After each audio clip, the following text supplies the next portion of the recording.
Well, everyone, it's time for us to go and take a look at the Apple Pencil USB-C model and see how this particular Apple Pencil holds up in 2025. Now, number one, there's some really big things to keep in mind here. With the Apple Pencil USB-C, this was an Apple Pencil that came out not that long ago. It's maybe a year old or so. And this was a really interesting type of choice by Apple because this gave us a more, more of a fitting type of fit to the more common types of iPads that we have nowadays compared to the Apple Pencil, 1. The Apple Pencil 1, which still works on some iPads like the iPad 10th gen, that was a very, very kind of annoying experience to run into. Because if you're using something like an Apple Pencil USB-C, this is a little bit, it just feels better and the usability behind it is better than what we got instead of the Apple Pencil 1 with the iPad 10. You had to plug in the Apple Pencil 1 to the bottom of these iPads, and with the iPad 10, you had to use it via like a USB Type-C cable. That was some really weird stuff. I was never a fan of that whatsoever, and I do think that in and of itself was something that was very, very weird. Luckily for us though, as of this point, we do kind of go ahead and have the Apple Pencil USB-C, which is actually cheaper, and it is kind of just an easier type of Apple Pencil to kind of understand. So the big thing here is that looking at this thing on the outside, you're still getting, for the most part, a pretty good feeling type of device,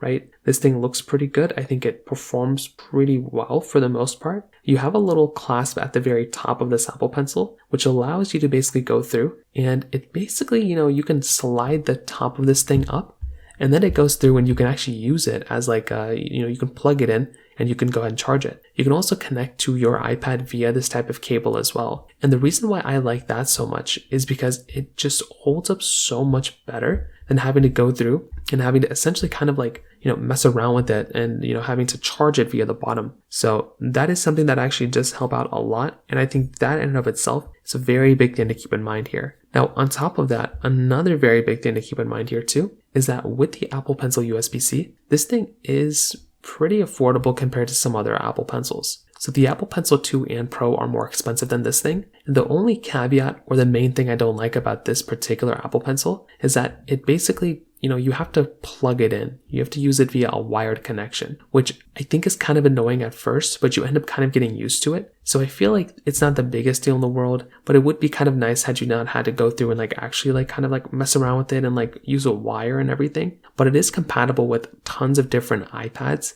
including the current generation M4 iPad Pros, all the way down to the iPad mini 6th generation and the iPad, 10th generation. Those ones are still supported here, which I do think is really nice. But still at that point, if you want to just stick it with the standard iPad, you have that type of capability too. The Apple Pencil 1 is more expensive at $99. The Apple Pencil 2 and Pro are also more expensive. So this one's the cheapest one, but I feel like this one is actually just more of a fitting type of Apple Pencil compared to the Apple Pencil 1. I feel like I'd rather, if my iPad is an iPad 10 or an iPad 11, I feel like I'd rather just use this iPad or this Apple Pencil than the Apple Pencil 2 in most situations. I feel like this one would probably give me a better experience. So overall, I think the Apple Pencil USB-C is still very good. I think it's still worth buying for sure. If you have an iPad that supports the Apple Pencil 2 though, I would highly recommend buying the Apple Pencil 2. That is way better. It's going to be giving you just a way better experience. And that one is the one that makes more sense to me. But I think otherwise, I think an Apple Pencil USB-C is still very decent, in this day and age. So from that side, that kind of covers it up there. If you have any other thoughts or questions, please let me know in the comment section below. Hit the like button, that would mean so much, but definitely hit that subscribe button. More importantly than everything else, I love every single one of you guys. Hopefully I'll catch you guys in the next video. Peace out till then.